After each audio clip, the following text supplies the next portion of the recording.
नमस्कार, सत श्री अकाल, गुड मॉर्निंग। कैसे हो? तैयारी कैसी चल रही है? अभी नई नई एग्जाम हुई थी पटवारी की। एग्जाम के बाद बहुत सारे बच्चों की समझ में आती है कि ये मैंने गलत किया। कुछ लोग बुक वालों को गालियां निकालते हैं, कुछ अध्यापकों को निकालते हैं, कुछ मैराथन वालों को निकालते हैं। तो भड़ास कहीं ना कहीं निकालनी पड़ती है, इससे हमें आत्मिक संतुष्टि मिलती है।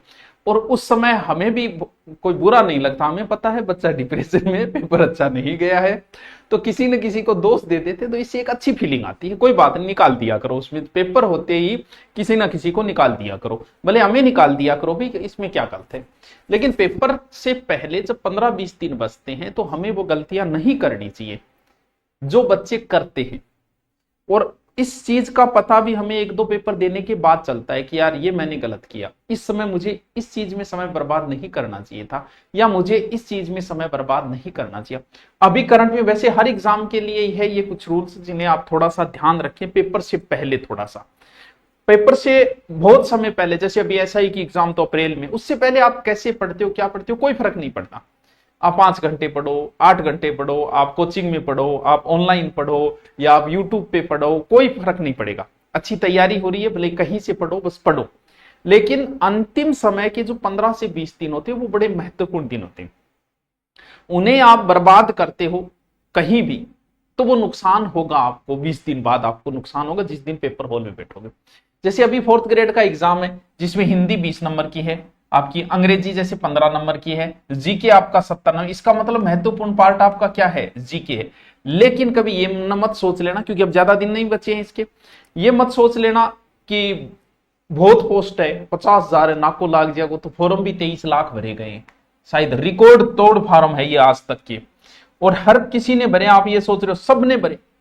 यानी 23 लाख बेरोजगार है राजस्थान में। 23 लाख में से 50,000 तो कंपटीशन तो वहीं आके गिर गया वापस। फिर ये कई पारियों में होगा, बाद में वही आपस में लड़ेंगे, इसका नॉर्मलाइजेशन हो गया, इसका नहीं हुआ, जो भी है। अब हम, ये तो आपका पेपर है, और मैथ भी है भैया, 15 नंबर की ये भी पढ़नी पड़ेगी। चलो ये तो कोई बात नहीं, चलता रहता है। जीके का अच्छा पोर्शन दिया गया है। देखो, अगर आप ऑफलाइन कोचिंग कर रहे हैं, भले ही आप किसी भी कर रहे हो, भले किसी का एग्जाम हो आपका। हाँ, उससे पहले एक चीज और बता दूं, अनुपर्ति के फॉर्म भरे जा रहे हैं। सभी स्टूडेंटों से निवेदन है कि अनुपर्ति का फॉर्म भर दें, और हमारा धुरीना सेलेक्ट करो या जिसको भी सिलेक्ट करो, वो कोई बात नहीं, लेकिन आप फॉर्म भर दें, ठीक है। हमारे वाला अनुपर्ति में धुरीना नाम से मिलेगा। तो इसके बाद में जब आप फ्री होगे, हम एसआई का बैच चलाएंगे, और तो उसमें आके बैठ जाओ। आपका अनुपर्ति में हो गया तो उसमें बैठ जाओ, 1-2 महीने के लिए पढ़ लो, आप किसी की भी तैयारी कर लो। अनुपर्ति में आपका जो मन हो वो भर दो, एसआई भर दो, रीट भर दो, ग्रेड भर दो, कुछ ही भर दो। यहाँ आके जो मन हो पढ़ लो। उसमें आपको ऑनलाइन कोर्स फ्री मिल जाएगा, साथ में पढ़ाई मिल जाएगी। 5, 6, 7, 8 महीने जितना मन हो उतना पढ़ के जाओ, सब कुछ आपको फ्री मिल जाएगा। कहीं भी आप पढ़ रहे हो तो कोई फर्क नहीं पड़ता, लेकिन भर दे से लास्ट अगले महीने की 14 है तो उससे पहले दे। अगर आप ऑफलाइन कोचिंग कर रहे हो, अभी 4th ग्रेड का एग्जाम होने वाला है, तो अब बंद कर दे। सर हमारा तो कोर्स रह गया, तो वो तो 20 दिन में भी नहीं होने वाला। या फिर आपके कुछ महत्वपूर्ण बच्चे हैं, वो आप निवेदन करो कि सर अब ये करवा दो, हमें घर जाना है या हमें सेल्फ स्टडी करनी है, यानी ऑफलाइन। क्योंकि 15-20 दिन पहले ऑफलाइन कोचिंग, क्योंकि ऑफलाइन कोचिंग आपका बहुत समय बर्बाद करती है, बाद में पता चलता है। एक बार ऑफलाइन कोचिंग जरूरी है, ये कॉन्सेप्ट बच्चे समझ गए। एक जमाना था लोग 3-3 बार कोचिंग करते थे, 4-4 बार। आजकल कोई नहीं करता, आजकल एक बार करता है, फिर वो हिसाब निकालते हैं। जैसे मैं मेवाड़ का इतिहास कराता हूं बच्चों, नाना करते मुझे 20 दिन लगते हैं। और एक बार बच्चा पढ़ा, उसे पहली बार 20 दिन लगे, बाद में उसके जैसे नोट्स बड़े, उन नोट्सों को जब वो पढ़ता है 2 घंटे में पूरे नोट्स पढ़ देता है। तब उसे पता चलता है कि ऑफलाइन में समय बर्बाद हो रहा है मेरा। क्यों? क्योंकि जो काम 20 घंटे में हो सकता, 2 घंटे में हो सकता है, उसके लिए मैं 20 घंटे क्यों दूं। तो अगर आपका सिलेबस बच गया तो कुछ ना कुछ बचा रह ही जाएगा। अब जो महत्वपूर्ण कुछ है तो वो करवा लो जल्दी से, वरना आप छोड़ दो तो फायदों में रहोगे, ठीक है। दूसरा, ऑनलाइन अगर आप कर रहे हो, ऑनलाइन तो आपके पास ही है, छोड़ना कहां है। ऑनलाइन में ये नहीं है कि आप ये सोच रहे हो कि अब चलो मैथ और पढ़ लूं मैं, और अब मैथ शुरू करिए मैं पढ़ लूं। ऐसा नहीं हो सकता, क्योंकि दिन ही नहीं बचे। ये जो लास्ट का समय होता है वो रिपीट करने का समय होता है, ना कि कुछ नया छेड़ने का समय होता है। नया कुछ भी न छेड़े। ऑनलाइन में भी वो टॉपिक पढ़े हो तो डबल स्पीड करके पढ़ो, ट्रिपल स्पीड करके पढ़ो, रिवीजन की तरह पढ़ो। ये नहीं कि अब नया, अगर आपका 80% सिलेबस हुआ है तो उस 80 को रिपीट मारो, बार बार उसी को रिपीट मारो। आप चाहे कितना ही पढ़ लो, अभी 4th ग्रेड का एग्जाम अगर 6 महीने आगे खिसका दिया जाए और आगे खिसकाने बाद आप खुश हो गए, चलो ठीक है यार मैथ के मेरे 2 टॉपिक रहे थे, ये अब मैं पढ़ लूंगा। अब मैं 6 महीने बाद जब एग्जाम होगा मेरा 100% सब पढ़ा होगा, नहीं हो सकता। भले 12 महीने और आगे खिसक जाए, कुछ ना कुछ बच ही जाएगा। जो बच गया उसे छोड़ो। 80-90% अगर आपका तैयार है तो उसे अच्छी तरीके से तैयार करो, इतने नंबर ले आओगे तो आपका काम बन जाएगा। तो ऑनलाइन में सिर्फ जो जरूरी है, अब 20 दिन बचे तो उसके लिए नया कोर्स खरीदने की जरूरत नहीं है। जो कोर्स है आपका उसको रिपीट मारते जाओ, रिपीट मारते। तीसरा जो सबसे महत्वपूर्ण वो हमारा यूट्यूब है ही। देखो हम कुछ भी कहें, हम आपके लिए मेहनत कर रहे हैं, चलो ये बात अच्छी है, लेकिन हम अपने लिए भी कर रहे हैं। हम मेहनत नहीं करेंगे तो भैया हमारा काम कैसे चलेगा, हमारा खर्चा कैसे चलेगा। तो हम दोनों की जरूरत है। आप हमसे पढ़ रहे हो, आपको जरूरत है, हम पढ़ा रहे हैं, हमें भी जरूरत है। हम कोई आप पे एहसान नहीं कर रहे कि देखो देखो देखो मैं था ना वो करा रहे हैं, वो करा रहे हैं। अरे क्या एहसान कर रहे हैं, हमारी जरूरत के लिए पढ़ा रहे हैं। हम सर यूट्यूब पे आपको फ्री पढ़ा रहे हैं, हम यूट्यूब पे फ्री पढ़ाएंगे तो ये कहीं ना कहीं हमारी टेस्ट सीरीज है, ऑनलाइन कोर्स है, वो तभी तो बिकेगा जब हम कुछ पढ़ाएंगे। जब यूट्यूब पे कुछ देंगे नहीं तो ना हमारी किताब फ्री कोई नहीं पढ़ा रहा है। सबका अपना स्वार्थ है, मेरा भी अपना स्वार्थ है। अगर मैं यूट्यूब पे फ्री पढ़ाऊंगा तो ही मैं बोलूंगा कि ये मेरी बुक आ गई, आप खरीदने जाओगे। मैं यूट्यूब पे पढ़ाऊंगा तभी बोलूंगा कि ये मेरी टेस्ट सीरीज है, अच्छी टेस्ट सीरीज बनाई, आप खरीदोगे। ये हमारा ऑनलाइन कोर्स है। अब हो सकता है कोई ऑनलाइन कोर्स दे रहा है, कोई बुक बेच रहा है, कोई तीनों ही, हम जैसे तीनों ही में लगे होंगे। तो वो डिपेंड करता है कि हम यूट्यूब पे जितनी मेहनत करेंगे उतना ही हमारी ये ग्रोथ आएगी। तो हम ठीक है हमारे लिए मेहनत कर रहे हैं, आपके लिए भी कर रहे हैं, ताकि हम आपको अच्छा कंटेंट दे सकें। तो दुकान तभी खोली जाती है जब दुकानें बिक्री हो। कुछ धंधे ऐसे हैं जिनकी सुबह सुबह बिक्री होती है, जैसे कचौरी समोसा, तो सुबह सुबह आता है कचौरी समोसा बेचने वाला चला जाता है। कुछ ऐसे होते हैं जो शाम को ज्यादा होती है, जैसे दारू वगैरह है, नॉन वेज है, अंडे वगैरह, उनको शाम को बिकते हैं, तो वो रेडियां शाम को लगती है। तो जब बिकेगा तभी लगाएंगे। अब जैसे एग्जाम नजदीक आती है तो व्यू ज्यादा आते हैं, लाइव ज्यादा आते हैं, तो हमें भी बड़ा चस्का लग जाता है। हमारे क्या है कि हमें थोड़ी आदत है, हमें ये पता होता है कि ये कंटेंट पे व्यू अच्छे आएंगे, इस समय अच्छे आएंगे, इस मैटर पे अच्छे आएंगे। तो हमें भी एक व्यू की बीमारी लग जाती है। कोई गलत नहीं है भाई, हमारा भी अपना स्वार्थ होता है, हम भी सोचते हैं हमारा भी व्यू बहुत है। तो व्यू की बीमारी के चक्कर में क्या है कि जैसे एग्जाम नजदीक आता है हम अंट संट लेके आना शुरू हो जाते हैं, और इससे नुकसान आपको होना है। अगर आपका पहले से पढ़ा हुआ है और पहले से आप पढ़ रहे हो, क्योंकि यूट्यूब पे लास्ट टाइम में पढ़ा हुआ लगता है से याद रहेगा, नहीं रहना है। और यूट्यूब के ऊपर पढ़ना क्या है, और पढ़ भी क्या रहे हैं, ऑब्जेक्टिव पढ़ रहे हैं। जब बच्चा पहली बार पढ़ाई शुरू करता है ना, तो उसे नोट्स बहुत अच्छे लगते हैं, उसकी नोट्स में रुचि होती है, बुक में नहीं होती।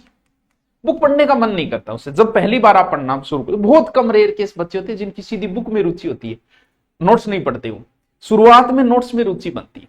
कुछ बच्चों की नोट्स में नहीं बनती, वो क्या करते हैं कि ऑब्जेक्टिव ऑब्जेक्टिव पढ़ते हैं। ऑब्जेक्टिव जब आप पढ़ते हो ना, तब लगता है कि यार मेरे सौ क्यों याद हो रहे। आप जो शॉर्ट्स रील देखते हो ना, शॉर्ट्स रील और ऑब्जेक्टिव में कोई अंतर नहीं, बड़े अच्छे लगते हैं भाई साहब। जैसे आप यूट्यूब पे या इंस्टा पे शॉर्ट्स देख रहे हो और मजा आ रहा है, देखते जा रहे हैं देखते जा रहे हैं, और 1 घंटा हो गया, और 1 घंटे में 30 सेकंड के हिसाब से आपने लगभग 50 रील तो देख ली होगी। वैसे ज्यादा होती है लेकिन 50 तो देख ही ली। और अब मोबाइल को रखो, याद करो कितनी अच्छी लग रही थी रील, कितना मजा आ रहा था। अब याद करो 50 में से कितनी रील याद रही, और सत्य बात है आपको एक भी याद नहीं रहेगी। 1 या 2 को लास्ट वाली बता दो तो बता दो। ये आपके दिमाग को कमजोर करती है रील्स। मैं भी देखता हूं, देखने लग गया तो मैं सुबह सुबह उठ के सवेरे सवेरे भी कम से कम आधे घंटे तो रील देखता हूं, आदत पड़ गई। तो रील से दिमाग कमजोर होता है। रील देखने में अच्छी लगती है, लेकिन जब आप बंद करोगे, आप याद करोगे तो एक भी याद नहीं होगी। लेकिन कितना इंटरेस्ट आ रहा था, कितना मजा आ रहा था रील के अंदर। वही हमारे ऑब्जेक्टिव के अंदर है। जब ऑब्जेक्टिव हम करवाते हैं, जैसे हम ऑब्जेक्टिव लेके आए, तो इसमें मजा बहुत आता है। आपको लगता है आपको याद हो रहा है, अरे क्या बात है। लेकिन ऑब्जेक्टिव की 1 घंटे क्लास बाद याद करना, कितने ऑब्जेक्टिव याद रहे। एग्जाम के समय भी वही याद रहेंगे जिनका आपने डिटेल पढ़ा था। जैसे मैं अभी 1 घंटे की ऑब्जेक्टिव क्लास लगाऊं, ऑब्जेक्टिव हो गई, कुछ एक्स्ट्रा बताऊं, और 1 घंटे में कोई एक नदी टॉपिक कराऊं। आपने ऑब्जेक्टिव देखी, आपको देखने में बड़ा मजा आया, आपको लगा वाह गुरजीत मेरे से याद हो रहा है, याद को नहीं हो रहा, वो लग रहा है तेरे सोर्स की तरह। अगर नदी को मैं 1 घंटे पढ़ाऊं, फिर आप अपने मोबाइल को उल्टा करो और याद करो कि नदी के सर ने क्या बताया, आप 4-5 बातें बता दोगे कि सर ने एक ये बताया था, ये नदी। जैसे शॉर्ट्स में नहीं बता पाते, वैसे ऑब्जेक्टिव में नहीं बता पाते। वैसे ही सेपरेट टॉपिक, जैसे आपने आधे घंटे तारक मेहता का उल्टा चश्मा देखा, आधे घंटे बाद महाराणा प्रताप का नाटक देखा और आधे घंटे कोई और देखा, तो मोबाइल को उल्टा रखने के बाद आप बता दोगे कि मैंने ये 3 नाटक देखे थे। लेकिन शॉर्ट्स आप नहीं बता पाओगे। इसे आप नोट देखना, आप अभ्यास करना कि क्या बता सकते हो। तो वही है, ऑब्जेक्टिव कब निकालने चाहिए। ऑब्जेक्टिव हमेशा तभी निकालो जब वो टॉपिक आपको आता हो। या तो गुरुजी पहले कह दे कि कल इस टॉपिक के ऑब्जेक्टिव होंगे, तो आप उस टॉपिक को पढ़ो, फिर निकालो, थोड़ा फायदा मिलेगा। अगर ऐसे ही सीधे बिना टॉपिक आप शुरू हो गए, कोई फायदा नहीं मिलने वाला। आपको वही ऑब्जेक्टिव याद रहेंगे जिनकी डिटेल आपको पहले से पढ़ रखी है। ऑब्जेक्टिव तैयार करने का एक तरीका यह होता है कि जैसे नदी टॉपिक आपने पढ़ा, अच्छे से याद करो, फिर उसके ऑब्जेक्टिव निकालो। यह सबसे बेहतरीन तरीका होता है। स्टूडेंट क्या करता है, इनको तो बहुत शानदार पढ़ता है टॉपिक को, ऑब्जेक्टिव निकालता नहीं है। इस वजह से उसको एग्जाम, क्योंकि एग्जाम तो ऑब्जेक्टिव है, एग्जाम के समय नुकसान होता है। 20 दिन बचे हैं आपके और 20 दिन रोज 2 मॉडल पेपर निकालो। आपको अच्छा नहीं लगेगा मॉडल पेपर निकालना, हो सकता है, लेकिन आपको सिलेक्शन यही देगा। सर किसके मॉडल पेपर लेके, तुम्हारी मर्जी। क्योंकि रोज 2 मॉडल पेपर के हिसाब से अगर 20 दिन में 40 तो कम से कम है, मैं तो कहता हूं 3-4 निकालो। 40 मॉडल पेपर किसी एक मॉडल पेपर में होंगे ही नहीं, किसी के 10, किसी के 15। जैसे हमारे वाले हैं, आप देखोगे 4th ग्रेड का है, 15 है, लगभग ने 10 दे रखे हैं, किसी ने 15 दे दिए, किसी ने 20 दे दिए। तो सबके लिए क्या फर्क पड़ता है। मॉडल पेपर नॉर्मल से पैसे लगते हैं, जिसका मन करे उसका ले आओ, निकालो, मॉडल पेपर निकालो। आपका सिलेक्शन, जो मॉडल पेपर में नंबर आ रहे हैं वही एग्जाम के समय। जब 20 दिन बचते, सुबह फिक्स बना लो कि एक सुबह निकालूंगा, एक शाम को, यानी टेबलेट की तरह लो कि एक टेबलेट सुबह लूंगा, एक टेबलेट शाम को लूंगा। सर नया टॉपिक नहीं छेड़ना है, जो आ रहा है, क्योंकि नोट्स बहुत काम आते हैं और नोट्स हमेशा एग्जाम के समय ही काम आते हैं। आपका पहले नोट समय बहुत बर्बाद करते हैं, क्योंकि नोट्स बनाने में बहुत समय लगता है। लेकिन बाद में, अब 20 दिन बचे हैं, अगर आपने हिस्ट्री, ज्योग्राफी, कल्चर इनके नोट्स बना रखे हैं तो आप 20 दिन में 20 बार पढ़ दोगे इनको। लेकिन आप किसी किताब को 20 दिन में 20 बार नहीं पढ़ सकते। नोट्स पहले आपका समय बर्बाद करते हैं, बाद में आपका समय बचाते हैं। अब नया कुछ मत छेड़ो, नई कोई किताब नहीं लेके आनी है, सिवाय मॉडल पेपर और करंट को छोड़ के। अगर करंट आपके आता है तो लाओ, नहीं आता तो कोई बात नहीं। करंट और मॉडल पेपर को छोड़ के नई कोई गाइड नहीं लेके आनी। जो आपकी पहले है उसे पढ़ो, जो नोट्स है वो पढ़ो। नोट्स किसी दूसरे के नोट्स कभी काम नहीं आते। उसकी लिखने की अपनी लैंग्वेज है यार। वो जल को H2O लिख रहा है, तुम जल को जल लिख रहे हो। वो राजस्थान को RAJ लिख रहा है या राज लिख के बिंदी लगा रहा है। अपनी अपनी स्टाइल है नोट्स लिखने की। अपने लिखे हुए नोट्स ही मजा आता है और एग्जाम के समय वही याद रहे, उनको फटाफट फटाफट फटाफट। अगर आपका कुछ बच गया, नोट्स कब, दूसरे के नोट्स कब यूज किए जाते हैं, जैसे अभी एग्जाम होने वाला है, 20 दिन बचे हैं, पॉलिटिकल आपकी हुई नहीं, पॉलिटिकल के आपके मान लो नोट्स बने नहीं, तो फिर आप पॉलिटिकल के जिन टॉपिकों के 5 टॉपिक आपके नहीं हुए, उनके नोट्स ले आओ किसी और के। वो सिर्फ हेल्प के रूप में 15 या 20%। ये नहीं कि किसी दूसरे के ले आए, पढ़ने में लगे हुए हैं। नोट्स अपने हैंड राइटिंग होनी चाहिए, स्वयं की होनी चाहिए। यानी अभी थोड़ा हमारे यूट्यूब पे भी कम समय दें, अपनी बुक्स को ज्यादा दें, स्वयं निकाले मॉडल पेपर, हो सके उतना मॉडल पेपर स्वयं निकाले। ऑनलाइन सिर्फ वही पढ़े जिनकी जरूरत है कि मुझे जनसंख्या टॉपिक नहीं आ रहा, वो पढ़ो। ज्योग्राफी में जाके जनसंख्या स्पीड डबल करके उसको तैयार करो। ये नहीं पूरी ज्योग्राफी अब रटने लगे, ऐसा नहीं हो सकता, असंभव चीज है, क्योंकि अब समय नहीं बचा। अब जो पढ़ा है उसको रिपीट मारो, जितना ऑफलाइन को हो सके उतना जल्दी अब छोड़ दो, 2-4-5 दिनों में कि ठीक है अब हमारा हो गया उतना हो गया, कोई बात नहीं, राम रूमी श्याम सुमी करो और पढ़ाई शुरू करो, सेल्फ स्टडी करो जितना ज्यादा हो सके। लेकिन मॉडल पेपर रोज दो। आपके 4th ग्रेड एग्जाम से पहले 40 मॉडल पेपर प्रत्येक बच्चे को आने चाहिए। प्रत्येक बच्चे के 40 मॉडल पेपर तो निकलने ही निकलने चाहिए। गुरुजी इतना, हाँ इतना। पढ़ाई का अपना तरीका है, वो शुरू में तरीका अपनाया जाता है, बाद में नहीं। अब तो बस रिपीट मारते रहो। शुरू में कुछ लोगों क्या होते हैं, पूरा पेज पढ़ जाते हैं, पढ़ने के बाद समझ में आया कि दिमाग तो कहीं और था और मैं पढ़ता जा रहा था। ऐसा होता है, सबके साथ होता है। क्यों? क्योंकि हमें ध्यान करने की प्रक्रिया नहीं है, इसलिए हम एक जगह ध्यान नहीं लगा पाते। जिन लोगों को शुरुआत में पढ़ते और जो अपना ध्यान नहीं लगा पाते, उनको हमेशा साथ में रफ कॉपी रखनी चाहिए और पेन चलाते हुए लिखना चाहिए, ताकि जिनका ध्यान भंग हो, जिनमें एकाग्रता आ गई ना, उनको किसी जरूरत नहीं है, वो सीधे बुक पढ़ो, बुक में हाईलाइट कर दो, मार्कर रखो, जो भी। लेकिन शुरुआत में हमारा ध्यान नहीं लगता, हमारी एकाग्रता नहीं आता, हम पढ़ते रहते हैं, हमारा दिमाग कहीं और जला रहा है।